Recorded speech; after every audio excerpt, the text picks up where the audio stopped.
Hello guys, welcome to my YouTube channel. अगर आप first year में हैं और आपका पेपर आने वाला है हिंदी भाषा और संस्कृत का और आप उसके इंपॉर्टेंट क्वेश्चन या प्रीवियस ईयर पेपर ढूंढ रहे हैं, तो प्रीवियस ईयर पेपर तो मेरे पास अवेलेबल नहीं है, पर हाँ यूनिट वाइज इंपॉर्टेंट क्वेश्चंस बनाया मैंने कुछ आपके एग्जाम से ओरिएंटेड और सिलेबस से रिलेटेड। तो आप देख सकते हैं यूनिट वाइज है और ये कॉन्सेप्ट जो है वो रिपीट भी हो सकते हैं आपके एग्जाम में। तो आप ये क्वेश्चंस देखकर और पढ़कर जरूर जाएं। ठीक है, सबसे पहली जो यूनिट है आपके सिलेबस में वो है भारतीय ज्ञान परंपरा। उसके 10 मोस्ट इंपॉर्टेंट क्वेश्चंस हैं। अगर आपके पास मतलब 20 भी नहीं है या फिर कोई भी सोर्स नहीं है कि कहाँ से पढ़ो और आप सिर्फ यूट्यूब पे ऐसे सर्च कर रहे हो, तो ये आपके लिए बेस्ट है। आप इसको पढ़ के जा सकते हैं और देख सकते हैं कि आपको इससे ही रिलेटेड क्वेश्चंस मिलेंगे। तो ये वाले क्वेश्चन तो आप जरूर करके जाएं। ठीक है, अभी रिसेंट में क्रांतिवीर तात्या टोपे यूनिवर्सिटी के पेपर चल रहे हैं, तो उसी को ध्यान में रखते हुए मैंने ये वीडियो बनाई है और उन्हीं बच्चों के लिए बनाई है। ठीक है, तो फर्स्ट क्वेश्चन देखते हैं क्या है। भारतीय ज्ञान परंपरा का परिचय देते हुए इसके प्रमुख तत्वों को स्पष्ट कीजिए। सेकंड क्वेश्चन है, भारतीय ज्ञान परंपरा और आधुनिक शिक्षा प्रणाली में क्या अंतर है। मैं ये क्वेश्चंस जो है वो मतलब मैं ये वीडियो ज्यादा लंबी नहीं रखूंगी, 10 या 15 मिनट की रहेगी, उसमें ही सारा कवर हो जाएगा, जिससे आपका टाइम भी वेस्ट नहीं होगा। ये क्वेश्चंस एकदम पढ़ के आप इनके आंसर्स ढूंढ कर इनको देख लें एक बार, ठीक है, जाने से पहले। और अभी भी टाइम है, एग्जाम शायद आपका 25 को है ना, तो उससे पहले बहुत टाइम है। तो आप अगर अभी देखोगे थोड़ा थोड़ा करके तो भी हो जाएगा, ऐसा नहीं कि लास्ट टाइम में ही देखें। फिर और ये वीडियो अपने दोस्तों के भी साथ शेयर करो, मतलब जो बोल रहे हैं कि क्या पढ़ें समझ नहीं आ रहा, तो आप ये वीडियो उनको शेयर कर सकते हो। सेकंड क्वेश्चन, ये वाला ऊपर हो गया था वैसे। क्वेश्चन देखते हैं, भारतीय ज्ञान परंपरा में हिंदी भाषा की भूमिका स्पष्ट कीजिए। फोर्थ क्वेश्चन है, हिंदी भाषा उद्भव और विकास भारतीय संस्कृति से कैसे जुड़ा है। फिर फिफ्थ क्वेश्चन देखिए, भारत ज्ञान परंपरा में वेदों का क्या महत्व है। सिक्स्थ क्वेश्चन, महर्षि पाणिनि का जीवन परिचय देते हुए उनके व्याकरणिक योगदान पर प्रकाश डालिए। सेवेंथ क्वेश्चन है, पाणिनि अष्टाध्यायी का हिंदी भाषा पर क्या प्रभाव पड़ा। एट क्वेश्चन है, भारतीय दर्शन में भाषा की अवधारण को समझाइए। 9 क्वेश्चन है, संस्कृत और हिंदी के शब्दों पर प्रकाश डालिए। 10 क्वेश्चन है, भारतीय ज्ञान परंपरा आज के समय में क्या क्यों प्रासंगिक है। ठीक है, तो ये 10 क्वेश्चन आप पढ़ लेना। उसके बाद सेकंड यूनिट आती है। सेकंड यूनिट है आपकी साहित्यिक भाग, जिसमें कविता एवं कहानियां आती हैं।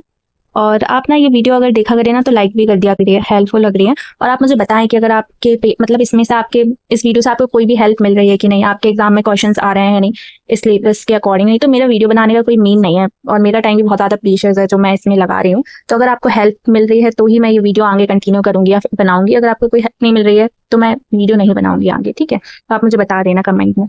मातृभूमि मातृभूमि मैथिली शरण गुप्ता। ठीक है, मैथिली शरण गुप्ता जो है उन्होंने मातृभूमि कविता दी थी। तो उसका जो फर्स्ट क्वेश्चन है वो क्या है, मैथिली शरण गुप्ता का साहित्यिक परिचय दीजिए। सेकंड क्वेश्चन जो इंपॉर्टेंट है वो है, कविता मातृभूमि का भावार्थ अपने शब्दों में लिखिए। ठीक है, उसके बाद थर्ड क्वेश्चन है, मातृभूमि कविता में देशभक्ति की भावना कैसे व्यक्त हुई है। और फोर्थ क्वेश्चन है, गुप्ता जी की काव्य शैली की विशेषताएं लिखिए। फिफ्थ क्वेश्चन है, मातृभूमि कविता में कवि ने भारत की किस छवि को प्रस्तुत किया है। ठीक है, तो ये सारे इंपॉर्टेंट क्वेश्चन है, इनको जरूर पढ़ लेना। फिर भारत वंदना दी थी किसने दी थी, सूर्य त्रिपाठी निराला। ठीक है, तो ये याद रखना है कि सूर्य त्रिपाठी निराला ने क्या दी थी, भारत वंदना दी थी। ठीक है, इनको अच्छे से याद कर लेना। फिर सिक्स्थ क्वेश्चन क्या है इसमें, निराला का साहित्यिक परिचय दीजिए। सेवेंथ क्वेश्चन है, भारत वंदना कविता का मूल भाव स्पष्ट कीजिए।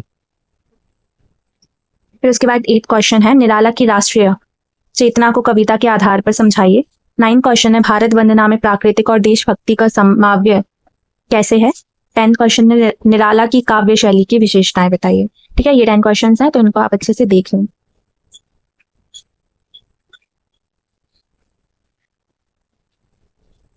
उसके बाद ये है प्रेमचंद जो है उनने कौन सी थी, शतरंज के खिलाड़ी।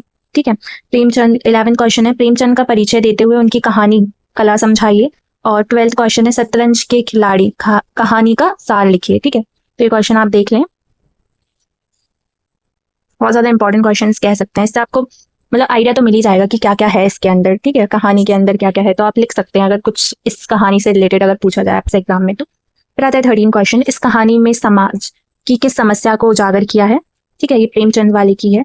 14th क्वेश्चन है, वाजिद अली शाह के समय की राजनीतिक स्थिति का वर्णन कीजिए।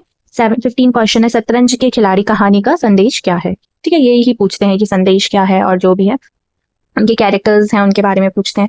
16 क्वेश्चन है, प्रेमचंद की भाषा शैली की विशेषताएं बताइए। 17 क्वेश्चन है, कहानी में व्यंग का प्रयोग कैसे हुआ है।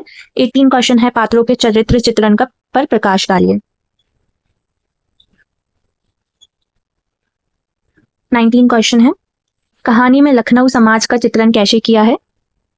20 क्वेश्चन है, इस कहानी की प्रासंगिकता वर्तमान समय में क्यों है। फिर आती है यूनिट 3। यूनिट 3 जो है उसमें आती है वैदिक साहित्य, जिसमें निबंध आता है, लेख आता है, व्यंग आते हैं। ठीक है, तो आपको अगर ये जो है इसका पीडीएफ चाहिए तो टेलीग्राम है, क्रांतिवीर का ही टेलीग्राम चैनल है। ठीक है, तो आप उसको ज्वाइन कर लेना।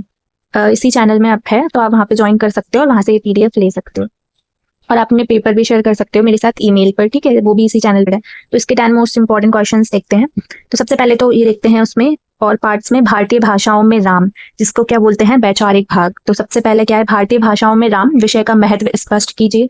सेकंड क्वेश्चन देखते हैं, भारतीय भाषाओं में राम कथा की विविधता पर प्रकाश डालिए। थर्ड क्वेश्चन है राम के आदर्शों का भारतीय संस्कृति पर क्या प्रभाव पड़ा है। फोर्थ क्वेश्चन है, राम कथा की सार्वभौमिकता को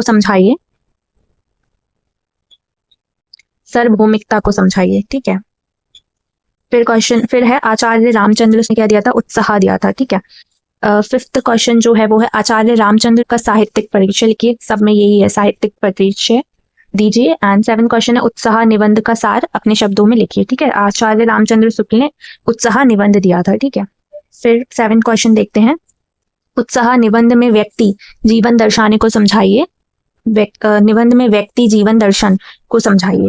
8 क्वेश्चन है, शुक्ल जी के निबंध शैली की विशेषताएं लिखिए।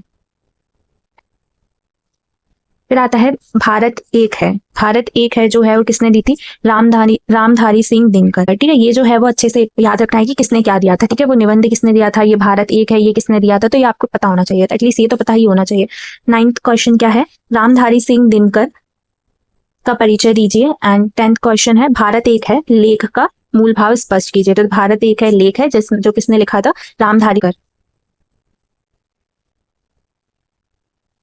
11th क्वेश्चन है, भारत की सांस्कृतिक एकता पर दिनकर के विचार लिखिए। 12th, राष्ट्रीय विचारों का वर्णन कीजिए। फिर ये जो है वो व्यंग है, जिसका नाम है अफसर, ये किसने दिया था, शरद जोशी ने दिया था। ठीक है, तो क्वेश्चन देखते हैं। 13 क्वेश्चन, शरद जोशी का परिचय देते हुए उनकी व्यंग शैली समझाइए। 14 क्वेश्चन था, अफसर व्यंग का सार लिखिए। 15 क्वेश्चन देखते हैं, अफसर व्यंग में प्रशासनिक व्यवस्था पर किस प्रकार व्यंग किया गया है। ठीक है, इंपॉर्टेंट क्वेश्चन हैं सारे। 16, इस व्यंग में समाज की कौन कौन सी कमियां दिखाई गई हैं। अगर ये क्वेश्चन आपके पेपर में आते हैं इनसे रिलेटेड तो ही अगली वीडियो में बनाऊंगी किसी इंपॉर्टेंट टॉपिक्स पे, बना फिर यूजफुल नहीं है ना, तो फिर जरूरी नहीं है बनाना। यूनिट 4 में क्या आता है, हिंदी व्याकरण है। ठीक है, उसमें 10 मोस्ट इंपॉर्टेंट क्वेश्चन उसकी। सबसे पहले है शब्द रचना, उसमें पहला जो है वो उपसर्ग क्या होता है, उदाहरण सहित समझाइए। सेकंड है प्रत्यय की परिभाषा एवं प्रकार लिखिए।